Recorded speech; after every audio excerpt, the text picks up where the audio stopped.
Welcome to Tell Me Your Story. I'm Richard Dugan. It's great to have you with us, and also a returning guest to our program. This is, at least as far as I've calculated it, this is her third time on the program, and we're very grateful anytime one of our guests returns to share from what it is that they are all about, how they're making this a better world. Pamela Cummins is our guest, and I want to welcome you back. We're going to talk a little bit about, in general, nighttime messages, daytime wisdom, but you also have a new book. Thanks for being with us. Thank you for having me, Richard. It's really nice to be back here. Yay. Yay, yes, indeed. We've always had a lot of fun on this program, talking about all of the different things that you are doing, that our guests are doing, and other guests are doing, and so forth. And I'm just excited about the prospects for what we're going to share with our listeners, and that's really important to me because we're trying to enlighten and educate and inspire. I want to talk a little bit as we get started here because you do, if I'm correct, and please correct me if I'm wrong, you do dream interpretation. And you actually have a book entitled Dream Interpretation for the Mystical Soul. Would you Yeah. consider all of us to sort of have a mystical soul? Or how do you define that, I guess? Okay, well, this is my personal opinion. I want to answer your first question. I believe we all have the ability to have a mystical soul. I don't think we're all in touch with our mystical souls, if that makes sense. The way I define a mystical soul is someone who's open-minded to any kind, like spirituality. I want to say to the other side, like there's life after death, okay? And who is also willing to expand their own spiritual growth. Mm-hmm. And I want to say that can be like, I'm also psychic, so it can be your psychic or your, if you prefer, your intuition or your gut feeling. And basically to make yourself a better person, but also to make this world a better person and grow. And you don't have to have a certain religion or a certain belief, but you have to be open to that there is something more than you. Okay? Like there's something more than you. And that Mm-hmm. it doesn't have to be your way. I mean, your way might be work for you, but that there can be other ways. All right, so that's just a short Okay. definition. When it comes to dreams, my wife in particular will share with me on occasion, oh, well, probably more than just on an occasion, um, what she just dreamed of. I, on the other hand, rarely remember them.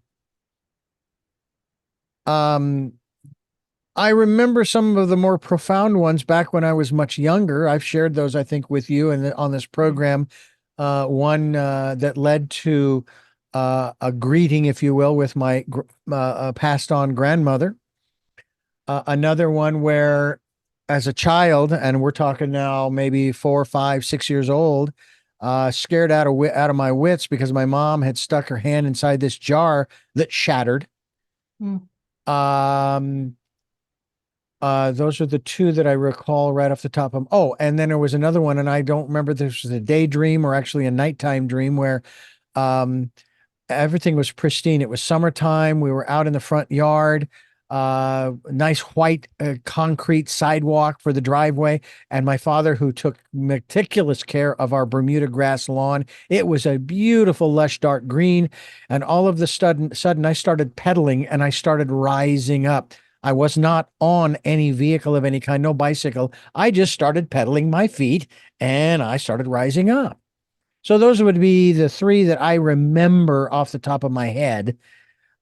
How do we go about accessing those dreams? Because they're obviously, from your perspective, they're important because this is the area in which you work and share with people. Right. And they're very important. Here, this is the analogy that's coming to me. Okay. We are given a voice. Okay. and we are given a voice to use it. Okay. So we're giving dreams to use it. Dreams guide us. Okay. Not everyone can remember them. And not everyone's like me who can remember. I remember dreams almost daily. Sometimes sometimes a week or two will go by and I don't really remember my dreams. Hmm. And that might be because things are going on at the outs on my life is busy, but I always remember my dream. Now my mate, my husband, because I we just got married actually yesterday, 2 months ago. So Oh, um congratulations. thank you. Yeah. But he very rarely remembers his dreams, but when he does it, they're important. Okay. So when it comes to remembering your dreams, like anything else in life, it's intention, you know? Like so many people say, I want to play the guitar, I want to write a book, I want to do this. Well, you have to have the intention and then you have to take the action. So before you go, can I tell people how to remember their dreams? I know I've said it before, but in case someone is new, so if you've heard me, please, just take it with a grain of salt. Um, so it's intention, and the best thing to do it is the night before. Okay, not the morning of, the night before. I like to say it's like you get prepared for work. Some women will like iron their clothes the day before because in the morning you don't have enough time, or Yeah. you prepare your lunch, or you prepare, like my husband when he likes to go to the gym, so he always prepares his gym bag so he doesn't have to do it because he gets up super early. Well, it's the same thing with remembering your dreams. So before you go to bed, you might want to put a pad and a pen, or have some like your tablet or some kind of recording device so you can record Yeah. your dreams. So this is signaling to your subconscious, unconscious mind that you're going to remember your dream. Now, there's different ways that you can signal, excuse me, yourself to remember your dreams, like write yourself a letter. You could even put it in your phone or tablet. I will remember my dreams. You can chant it like a mantra. I will remember my dreams. Or if you prefer, I will recall my dreams. Okay. Visualization is a good way to do it before you go to bed. Visualizing yourself having dreams, waking up in the mornings, reaching your journal and writing down your dream because you had a dream. Or if you have a higher source, God, goddess, whatever you call it, you can pray to remember your dreams. And I say to do this for 90 days straight. Okay. Mm. 90 days straight. And quite honestly, it usually happens before the 3 months are over. But it's like a routine, like going to the gym, like stop eating sugar, whatever. You have to continue to do it. And Yeah. before you know it, you have a dream. And once you have that dream, write it down. That's important. Because when you write down your dreams, or if you type it, or you, as your wife does, might tell you, to have someone else listen, or to record your dreams, then you have a record of it. And that will signal your mind to continue to do that. It's like, I'm going to use working out again. It's like when you go to the gym, and it's been a while, your muscles will be like, oh, I remember this. Well, you have to continue it for your muscles to get used to it. And your brain, think of your brain as a muscle. You have to continue for it to get used to it. Hmm. Okay. Yeah. It takes, it takes some practice, just like when we talk about, excuse me, when we talk about people spending some time going within, listening to that still small voice, Mm-hmm. you know, there does come a point if you do it regularly where you don't even think about it anymore. You just get the impression and you follow it.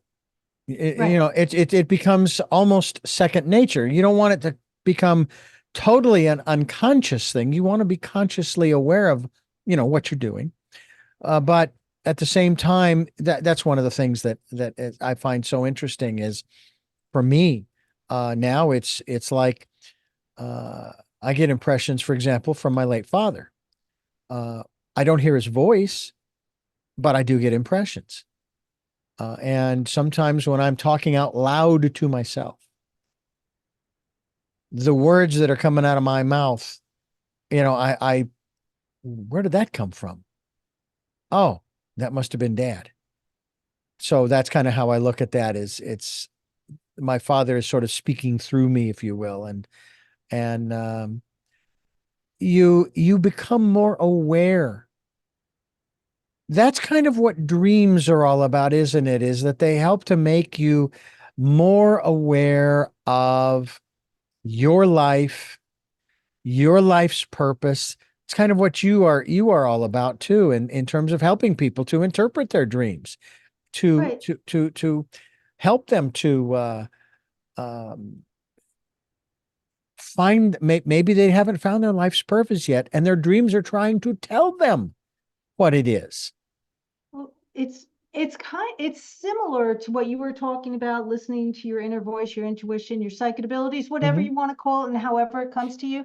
And that's why it's a good idea when you get an impression to, when you're awake, to write it down Hmm. so you can know what it feels like, how it happens. And you can also know when it's wasn't your intuition and it was your ego. Okay. And Hmm. dreams are similar, except it speaks in a more, I want to say, complicated language. Yeah. Okay. It's not your daytime language. It's yes, there's some symbolism, but there's also like it's kind of like a story, like what's going on in your life, what happened in the past. It gives you directions for your life, your emotions, because your emotions, your feelings are really important in dreams. And your feelings are also important like in the daytime too. So who was in your dream? It's there's a lot to it, Yeah. you know, but the more you do it, the better you get at it. Hmm. Now, I've had other dream interpreters on the program who have shared their perspective on how they go about this process. And I would venture yours is probably similar in that the symbolism that shows up in our dreams is something that we, as the individual dreamer, we're the ones that really have to learn how to interpret that. And you facilitate the process of helping us to do that? That's one of the, it really depends on what my clients' needs are. Hmm. Some are just like, I don't want to interpret this at all. Just tell me what my dream means. Okay. They do no, and Yeah. you know what? And I respect that. It's Yeah. because I love the guitar. There was a time I was like, let me learn it. I was like, oh no, so I'd rather listen to guitar music. So I respect that. And I will give them, at least several interpretations because Hmm. a dream can mean two to three or even more things. Yeah. Okay. And then there's other people who want to know. But again, it's more than like symbolism's important, but what's the actions of the dream? What's occurring in the dream? What's the story of the dream? Mm. Okay. Yeah. That's what's important. And then I like dream categories. Is this could it be a past life dream?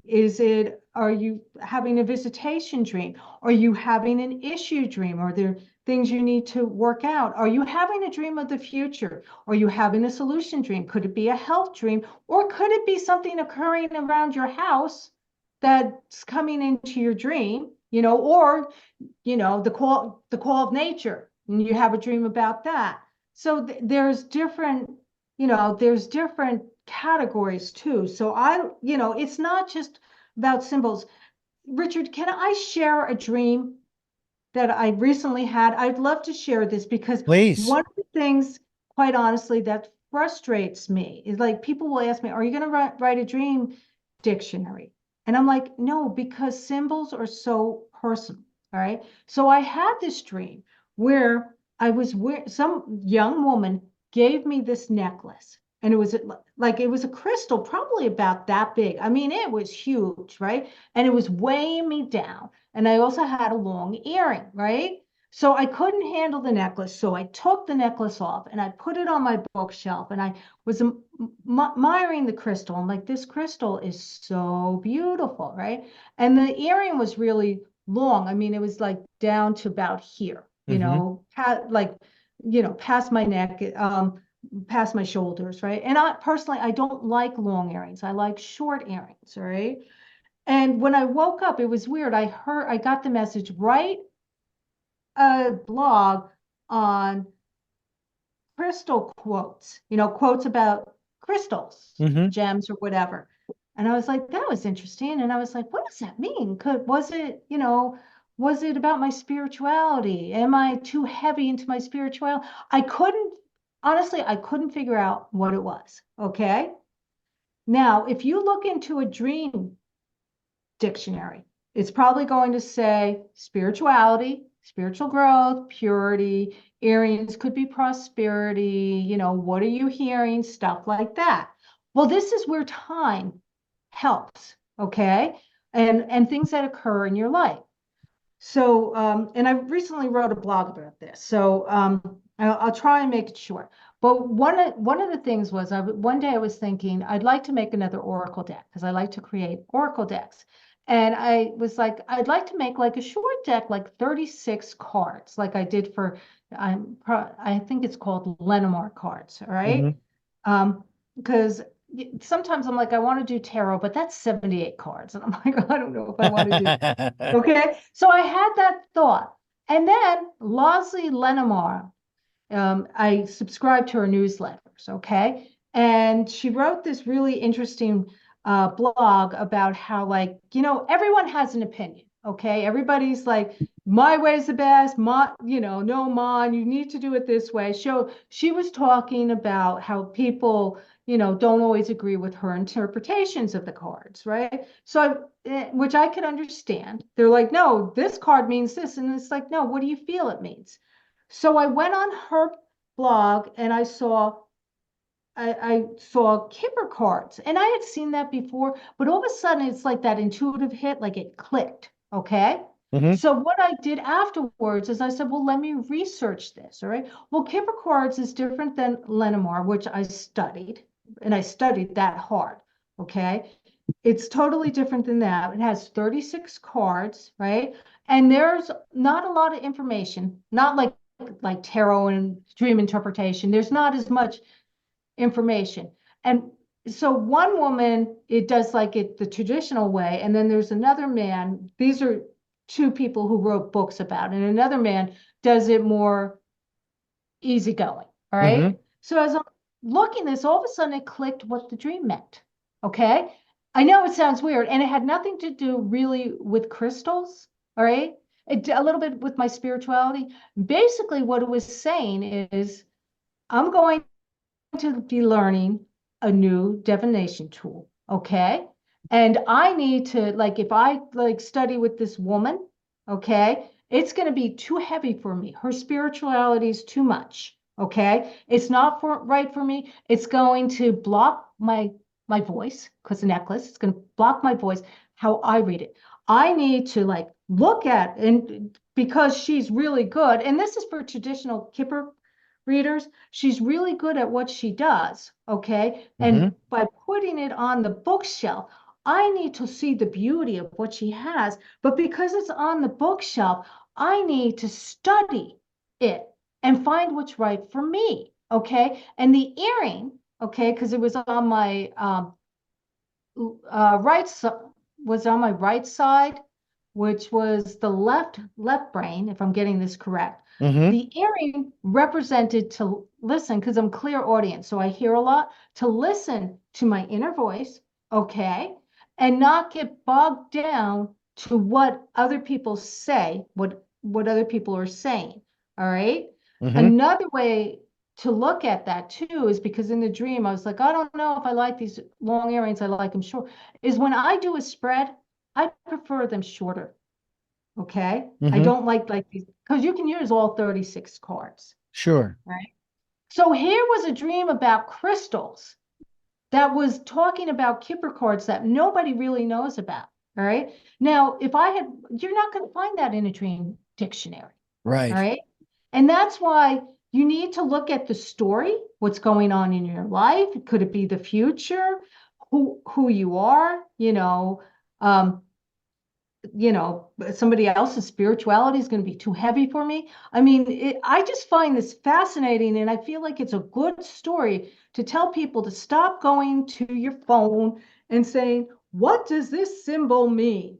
Okay, because what does it mean to you? How do you feel about it? How could this symbol relate to your life? Could it be, like a fairy tale?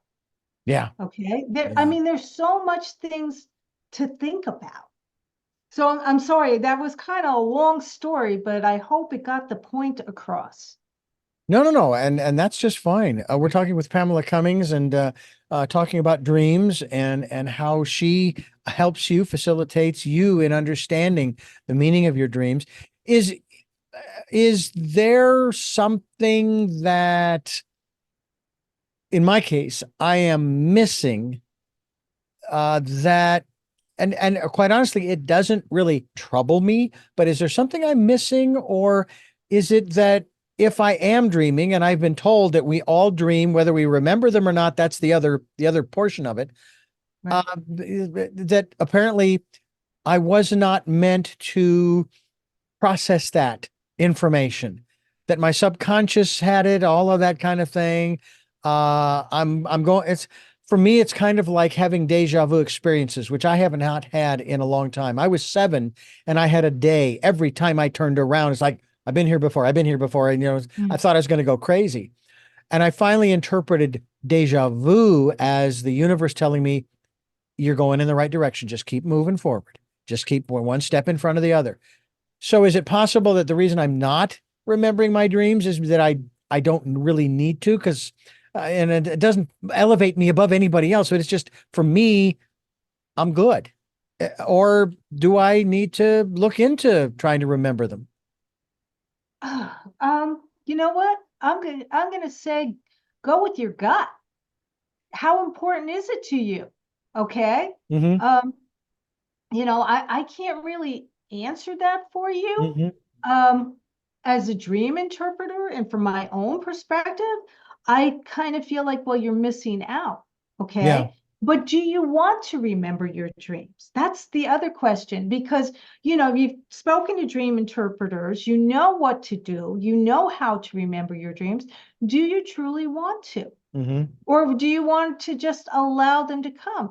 I mean, we all have different Yeah. missions in life. Do I like that when I was a kid, believe it or not, I found science so interesting. I had a little microscope and I thought that was so Oh, cool. cool. Yeah, and that and Yeah. which is very logical. But did I want to become a scientist? Not really. Yeah. These days I start reading even quantum physics, my mind starts to shut down. Mm. Okay. So there's nothing wrong with me that I don't like quantum physics. It might be something great for somebody else. Mm-hmm. Yeah. Okay. And maybe you're more comfortable trusting your intuition. It's just like I've been told, I remember I had a woman who told me, you'd be really good at rescuing ghosts and crossing them over into the light and dealing Ah. with like some, Mm-hmm. I'm like, oh, no. Okay. No, I don't want to be around these yucky, some of them really nasty Yeah. entities. Yeah. I mean, if they're beautiful, okay, go to the light if you happen to come. I don't want to do that. Okay. And even like mediumship, I can get in touch, but it's different when it's in my own dreams or helping somebody with it, but it's not something I'd want to do every day. Yeah. Okay. So ask yourself, do you want to remember? And you don't have to answer me. Mm-hmm. Just think about it. Do you want Right. to remember your dreams? Right. Is it that important to you? Or is there other things that are you would rather focus on? Yeah. And what I can say is that I actually enjoy the practice of being conscious and awake, and allowing those impressions to come from that still small voice or that inner Mhm. life, that kind of thing. And we talk about that quite a bit on this program because Right. really, one of my guests just recently talked about, the phrase, and I don't know if I'm phrasing it quite correctly. I'll just say I'm paraphrasing, as within, so without, or as above, so below, or however you want to use that.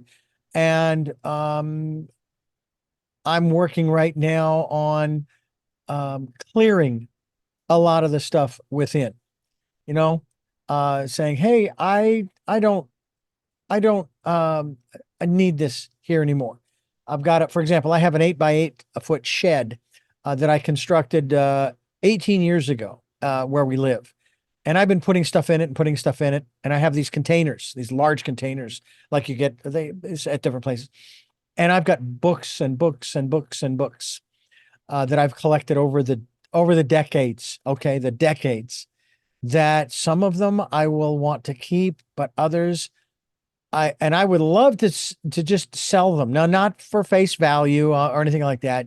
I mean, even if it's 50 cents or a buck on the book kind of thing, at least so that maybe I can make a couple of dollars, share them. But if I can't, I'm going to find a library that I can give them to. I can find maybe a used bookstore that I can just give them here, share this with somebody else because I don't need that in my life anymore. Well, I'm doing the same thing on the inside too. And so for me, that's like I mentioned earlier with my late father, well, for example, when my eldest sister passed away, I heard her voice, and she says, "Hey, Richard, everything's okay. It's everything's fine." Now I don't know how long she hung around. I think she's kind of moved on now, but with my father, no voice, just these impressions. And I've often uttered out loud, "Dad, okay, what do I do now? Well, now what am I supposed to do?" And it wasn't like I would call him anytime I had that kind of a query, but I figure, okay, so now he's not in Phoenix where I have to make a phone call to talk to him. Now he's everywhere. And I can now put that out there and say, Dad, now what? And I just wait for the impression. I wait for the guidance. So that's kind of where I'm going as far as that's concerned. And it's not to say that if I have a dream that I remember, it has never been my practice to have a pen and paper, a little book and journal, that kind of thing by my bedside, let alone record it because I don't want to wake my wife, who's right next to me there on the bed. And I guess I like this analogy, Pamela. By the way, Pamela Cummings is our guest here on the program. PamelaCummings.com will be linked to her website as well. She's a returning guest to this program. We love having her here to talk about these things. This is the analogy that I like to use, that it applies to everybody if they're willing, but I don't put it on anybody. I have never been able to float on my back. My eldest sister, she'd get in the pool. She could float on her back. No problem. Me, I think I'm expert at drowning. Okay. Cause I couldn't float on my back, but let's just say I can. And I'm floating on the water of a river and I'm just allowing the current to carry me. Mm. And it might drift me over to the left bank and then back over to the center and then over to the right bank. And those might be getting off places from time to time, but I get back in the river and I get back into the flow of the river. And there's no resistance on my part. Might hit some rapids. They may be, small, they may be big, but I get through those and then it's continuing down that river. And I think that that's one of the aspects with dreams that for a lot of folks, that's what helps them to, so to speak, float down that river. They get that guidance. Sometimes it's a confirmation, isn't it? It's telling us, yep, don't change course. You're doing fine. Yeah. I recently had a dream, well, for those who don't know me, I had two cats and then my husband and we adopted two of my dad's cats and one of his dad's. They're both still alive. Mm-hmm. We're fortunate to have them still alive. My dad's 88. So we have 5 cats. Now, obviously that takes a lot of time. And as you can see, one of them that's Pip. That's, was my dad's cat. It's now mine. And I was wondering, I have so many things I want to do. And I was wondering, what do I need to do right now for my business? And I had a dream where I was hanging out with my cats and my husband. Mm-hmm. And what I got from that was, okay, you can have all these goals for business and stuff, but don't forget about the important things, your family. Okay. Right. That's important. That's what your main focus should be. And then do the work that you love. Because I'll probably, like my dad, I'll probably never retire. So yeah, we have to go with what makes us happy. And as you said, float down the stream and do what's right for us. Some people love lucid dreaming. They like to go in there and they're dreaming and then they want to control what happens next. Okay. And there's all that, and I don't do that. That Yeah. there are too many people out there. You want to do that? Go to someone who specializes in lucid dreaming. Personally, I don't like it. I want to be like floating in like your analogy, floating in the dreams. And that's what I Yeah. try and get my clients to do because you're allowing your subconscious, your conscious mind, and those higher in spirit to come into your dreams and give you the information you need instead of trying to control it. But other people love it. And it's good for people who have really bad nightmares or stress in their life. Some people need to do that. So Hmm. as we mentioned earlier, what's right for someone else may not be right for you. You have to do what's right for you. And that's when you can listen to your dreams or Hmm. your intuition in the day, nighttime messages, daytime wisdom. Now, it's not just about using the nighttime messages for your daytime wisdom, it's also getting wisdom in your daytime. That's what Hmm. my, tagline is all about. So do what's right for you. That word you just used has come up more often than not in the last couple of months of interviews. The word wisdom.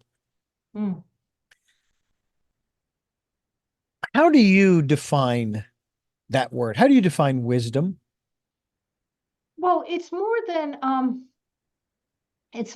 knowledge. It's more than book study because we can read all we want and stuff. I think it's like taking important information, whether that comes from an outside source or within you, and using it wisely to make your life better and other people's lives better. Hmm. That's my personal opinion. And here comes just a warning. Here comes Pip again. No Did you worries. did you agree with that, Pip? Papa Pip, he said, yeah, that's how you use the word wisdom. He beautiful, beautiful cat. For those of you who are watching on YouTube, and folks, you can not only listen to these programs on the podcasts, as well, you can watch these conversations on YouTube on the channel Tell Me Your Story, and we hope that you will. We love to have the animals. I mean, I've had more interviews than I can think of where um, the guest is more concerned about the animal being a part of the program, and oh no, we don't want to. It's not that they don't. It's just well, we don't want to have the animal interfere, and it's like no, there is no interference. Right. It's wonderful to have the animals in there with us, and they dream too. And a case in point is with dogs in particular, they do what's called puppy barking when they're sleeping and their legs might start moving, and No, yeah. and they'll start little sounds and so forth. And they're dreaming about running and having a fun time and all this kind of stuff. I can't say that our dog now does much of that anymore. He'll be what'll he be? 2012. He'll be 12 years old this December. And of course, he's got that, he's a big dog, so he's got that hip dysplasia, I guess they call it. I was asked if there was, well, do dogs get arthritis? And I says, well, my perspective is that's what hip dysplasia is. It's a sort of a form of arthritis. So that's fine. He's still moving around, and if we have to get him a set of wheels, we'll get him a set of wheels. Because he still chases the ball when I throw tennis balls. He'll still run after him. Maybe not as fast or as vigorous, but he still loves to do that. There's a part of him, like me. I'm 60, almost 64 years old, and yet inside I feel 17. Now, I have to remind myself, and actually I don't, my body does, that my body is not 17. All right. So take it easy. Take it easy. Um, but I love watching our animals, especially as they're growing up. One of the things that I learned from one of our guests was, so you know how when you see your animal stretch, yeah, when you feel like stretching, you need to go ahead Right. and just let it out and then hold on to it and just let that stretch out because it's what your body needs at that moment. And I do that in the morning when I get up. That's usually one of the first things that I'll do once I sit up in bed. Even when the dog is over at the door barking, saying, "Hey, give me a cookie." See, it's either, and 99% of the time it's, I want a cookie. And the other 1% is, I need to go outside. Right. But first thing I do when I wake up in the morning and I say, hold on a second. Dad's got to stretch and I'll do the stretching and then I'll get up and so forth. Um, that's something else too that I think a lot of folks we do treat our animals a lot like children. That's true, and I've heard some animal behavioralists say, "Oh, that's you shouldn't do that."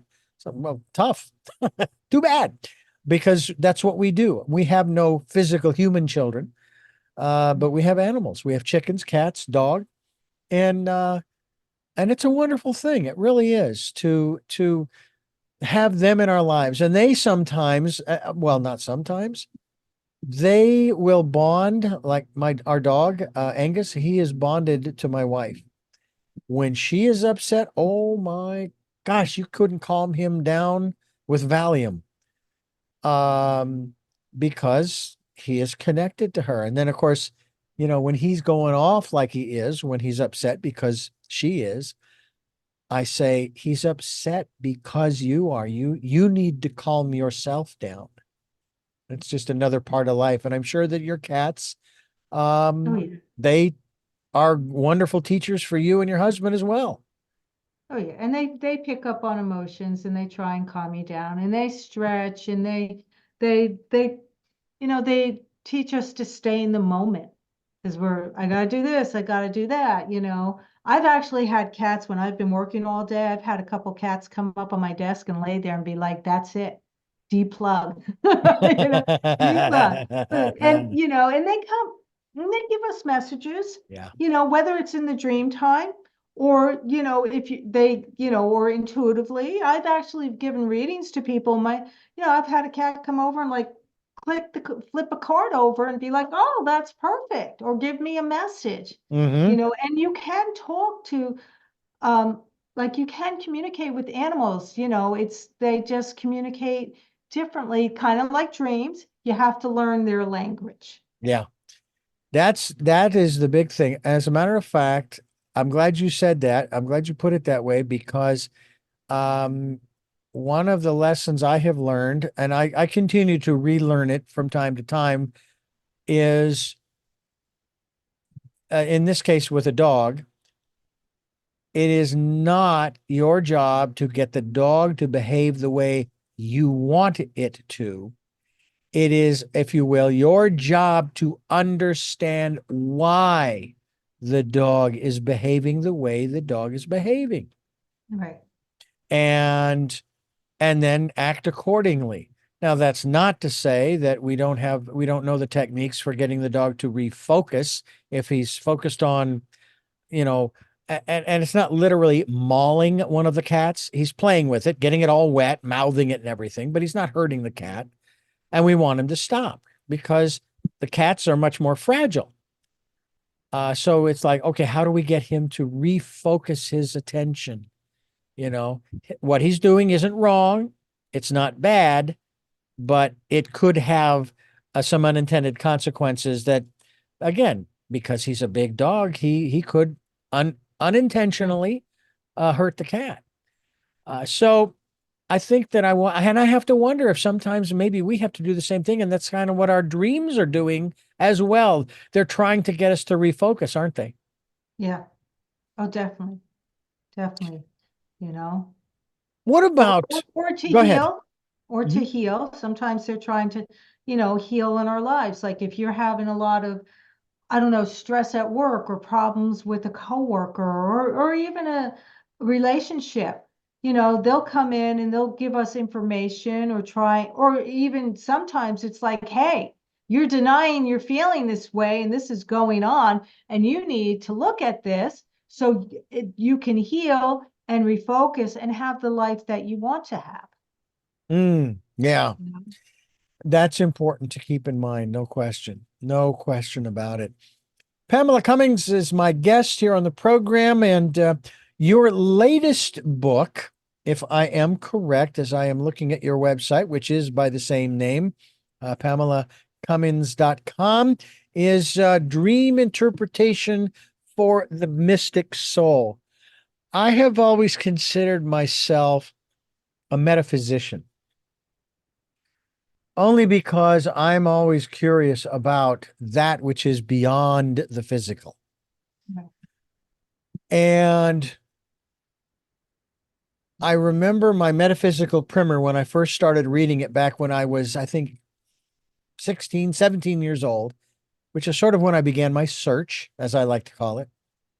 It was autobiography of a yogi, and I was reading it. Now, what's interesting is there are people who say that people don't read anymore. But if you're listening, even if you're listening to the book, whether it be on Audible or any other platform, you are still reading. Because long before Audible ever came along, because I was a member of this particular group of individuals as far as disability was concerned, I was legally blind from birth until I was 36 and had a lens implant. I was listening to my textbooks. I was listening to the recreational books. And every once in a while, I would pick up my magnifying glass and a paperback book that I was so interested in, I couldn't put it down. And I would physically read it. But I was still reading even when I was listening to the book. So Mm. don't ever let anybody, folks, tell you that if you're listening to Audible or any of the other platforms where you listen to the book that you're not reading. You are reading. Okay. But I find it interesting that as a metaphysician, I've been intrigued by shamanism, as well as a lot of the other, shall we say, more traditional philosophies. Um, as far as the mystical aspects of what we call Christianity, I wish I could call it something else because for me, that term doesn't set well, especially considering, according to the history, that was a criticism, whatever it was in the original language. It was like saying F you to those who followed the Christ. And yet they took it on as the name of their philosophy. And and I've often said that, well, if I was really going to be a follower of the Christ, I would be a Jew because he was a Jew. He practiced Right. Judaism. But it's always intrigued me, these mystical experiences that people have. Can you talk to us about yours? Now, I know some people interpret and say that their dreams can be interpreted as mystical experiences.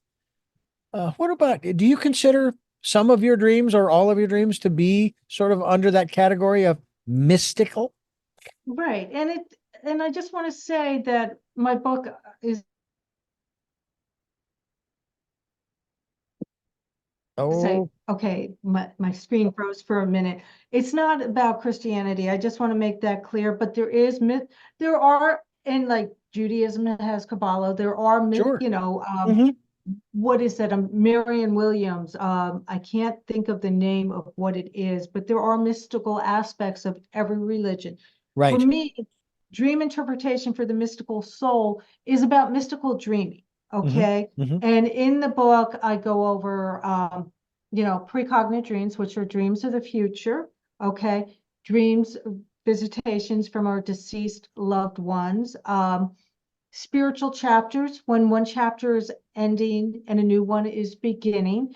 I also talk about, I even have like how do you like use meditation to interpret your dreams. I even have a yoga, because I'm a big yoga person. You're talking about stretching. I love yoga. I have a yoga sequence for you to use to interpret your dreams. When you're dreaming where you're somebody else, okay, I Mm. have that in there. I mean, there's all different aspects. It's a really, this book is like a lot of, and it has some of my mystical experiences and other clients, and how to know if you're having, it really is a dream from the deceased, or if it's not, maybe it's an issue dream Hmm. when they come, because when they come, sometimes they come before.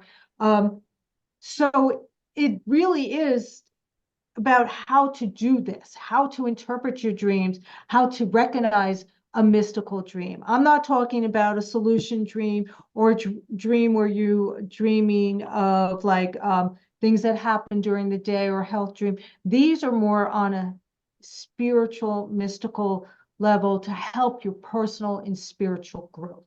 Hmm. Okay. It's been said when one prays to whatever greater power they believe in, that it's never no, it's either yes or not now. Do you think that on occasion we actually do get a no? No, that's not yours. That's not for you. You're not supposed to have a Learjet. You're not supposed to have a yacht. That's not part of your life's purpose. And if certainly we can still pursue it, and we all have freedom of choice. Do you think that even when it comes to our, because it sounds to me like I could ask if it's sort of like an entity, if you will, our inner wisdom, if we could ask a question of our inner wisdom, would it ever tell us no? Or is that not how that works when we tap into our inner wisdom? I think there are times when it can be a no. Hmm. Okay. Um, I'm thinking like this isn't a dream, but a long time ago I was giving this woman a reading, okay? And she wanted to know if there was this other man, she was in a bad relationship, if this other man was right for her, Hmm. okay? And basically I was like, you need to get out of this abusive relationship. And it was physically abusive. Okay. So I was like, you need to get out of this relationship now before he harms you. Right. Okay. And no, this man is not right for you. You're just trying to make everything better. You need to heal yourself first. So sometimes it is a no. And I used to do relationship readings until I got burnt out on it. And a lot of times it was no, this is not the right person for you. And you could try and force it, but it's just going to bring you a lot of pain. Yeah, that's Okay. something. Yeah. I So yeah. and I know that a lot of people are in relationships and it's interesting how, and I'm going to say it is a choice. They they claim they don't know how to get out, when I think the truth is more that they're choosing not to know how to get out. And yet they know their inner wisdom is telling them, here's how you do this. Well, and I want to add, I think that they're afraid. That's what it is. They're Fear. afraid because they're going to have to deal with change. Okay. They're going to have to lose this person because sometimes they know they're going to be miserable with this person. They know what to expect. When they Yeah. leave, they don't know what to expect. And that's scary. And even more scary, they're going to have to look at themselves. I remember one time I gave a reading. Okay. And I want to tell you, even in our dreams, you can have a dream that happens decades, a year, or sometimes the next day. Hmm. Okay. Timing is not easy in dreams or when you give a reading. So I Right. had someone call me and she was signal and she said, when am I going to get into a relationship? Okay. And timing is not my forte when I give readings.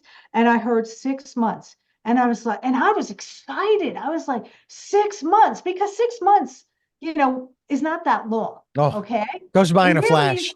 Yeah, it really isn't. And her response was 6 months, 6 months, not that long, 6 months. And I was like, 6 months is not that long, Yeah. you Yeah. know? But and that's one of the reasons why I stopped many years ago. I stopped doing relationship readings. Hmm. Because people want what they want now, but what she didn't realize is, and I don't remember the reading, perhaps that her mate wasn't ready yet. He had issues to go through, or she needed to go through some stuff Yeah. before they could get together to grow. We're talking with Pamela Cummins, and you mentioned that you and your husband just got married a couple of months ago.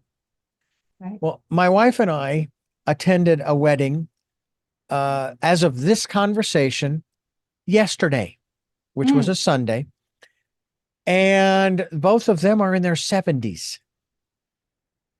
And there was a part of me, a very small part of me, part of my ego, obviously, that's going, what's the point of that? You're in your 70s. Why would you? But it got me to thinking as well about my relationship because my wife and I do refer to her as my, and I hate saying my, she doesn't belong to me. Okay. right. She's not my possession. Um, we had a ceremony in 2001. I stand corrected, 2002, in our home back in Phoenix. We had a minister and so forth, but there was no marriage license. Okay. Whereas yesterday, there was. This was quote unquote, legally binding a ceremony. Are you seeing, and again, I know this dives into an area you don't deal with, but maybe as an observer of the outside world and other folks, are you seeing more people in their later years, though they've been together for decades, saying, you know what, I really I want to do this. And it is more symbolic. It's not about the paper. It's not about the physical Right. license that's given to the state or anything. There's something about that ceremony that is different than if you just have a ceremony, you make the commitments. I mean, I still remember even our vows that, my intention is never to make you unhappy. However, there will be times, et cetera, et cetera, et cetera. Um, what are your observations in that regard these Okay, days? well, I want to say for my marriage, we were actually together for 12 years before Yeah, we got married. We got married for, quite honestly, for practical reasons, because we intend to spend the rest of our lives together, and we're in the process of getting a house. And, any other state, I'm in North Carolina, we'd be married. We'd common law marriage, okay? right. Hmm. But because of all these things, and we're getting a house, and even though I'm in his will and stuff, Yeah, I don't want some nurse to marry him and steal my house, yeah, okay? yeah. But it is also because we love each other and we plan on being with each other. And he it's not a ceremony thing. But what was really interesting is during this ceremony, because it's a first marriage for both of us, all right? I'm 61, he's 59. The judge was like, it's about time. But during the ceremony, he was he was so happy. Okay. Like, once he was there doing it, and afterwards, it's a different feeling to the relationship. Okay. It's just a different feeling. And it was like a celebration. Hmm. So yes, people are, and I don't care how old you are, whether you're 70, 80, whatever, it's just it's like a symbolic thing. Like how some people like to get baptized, or somebody likes to whatever. Hmm. It's like having a a business. Once you get your website up, it's a different feeling. Okay. It's like taking the action. And it's funny because on Sunday, I watched the movie The Queen Bees. And it was about, and it was people like at the end of the movie, they were in their 80s and they got married. Okay. So you're never too young to find love and be married. And if it makes you happy, do it. But yeah, Hmm. I think the other reason too, Richard, why people are getting married later is because people, used to get married when they were 18, 19, 20, and they're waiting. Yeah. Okay. And Yeah. they're waiting, So like people will say, oh, if a guy's like, because I heard this, if the guy's like 40 or 50 or 60, he's never going to get married. Well, that's not true. Yeah. They just haven't found the right one. For Yeah. the right one, they will. Well, I know that that for some folks, one of the partners may say, "Look, I really would like to do this because I would like to really make it quote unquote official, if you Right. will, that kind of thing." And that's a good thing. Um, and the other partner isn't necessarily opposed. Never really thought of it because always thought, well, we are married. I Right. consider us married. Well, Right. then where's the problem of going ahead and moving forward? What's it going to hurt? So I think that, and again, everybody's got to make their own choices. And I just think that's very cool. I really do. And I was so proud of the two of them. There were other underlying circumstances why they chose to get married. But they were childhood sweethearts. And Mm, then as they grew up, they married other people. That whole story, right. we've all heard that story. And then they found each other some years ago, and they've been together ever since, and will be together. Um, as the phrase goes, until death do us part. And Right. that's a beautiful thing. Pamela Cummins is our guest here on the program. We're just about to wrap up here. I want to thank you so much for being with us. I do want to ask you those three final questions that I ask all of my guests. Okay. And the first of those is, who is Pamela Cummins? I'm going to tell you what I heard. Okay, I am me. That's what I heard. Talking about that still, I am me. So Mhm. that's my answer. What is it that gets you up in the morning? Besides my cats and bladder. No, I enjoy the work that I do. I try and go for a walk each morning. So I just enjoy getting up, in the work I do in life. Yeah. And what was your best day? I'm going to have to say recently when we got married, it was very simple. We went to the courthouse and got married with a few friends, and then we went over to Red Lobster and spent 3 hours there. And it was just very casual. It wasn't a big, but it was the love from my husband and my family, and our families. Yeah. It was just like the perfect day. It wasn't fancy. I actually wore blue jeans. Okay. Blue jeans and a fancy top. Yeah, I had bling bling on the back, my jeans, but it was very casual and it was perfect. Mm. So that was the best day when I got married. Well, Pamela, again, thank you for so much for joining us here on the program and sharing with us your latest book. Folks, I hope that you'll go to her website and pick up a copy of Dream Interpretation for the Mystical Soul. It's at PamelaCummins.com. That's Cummins. PamelaCummins.com. We'll be linked to that website. And once again, thank you so much for being with us. Thank you so much for having me. And I thank you for listening to and watching Tell Me Your Story, New Paradigms for a New World. We're giving you choices and knowledge of those choices to help make your dreams come true. And until our next broadcast, podcast, video cast, love to Lal. Jeanette, I am still listening. Dad, continue to be happy because I am. Smokey, I'll see you on the other side.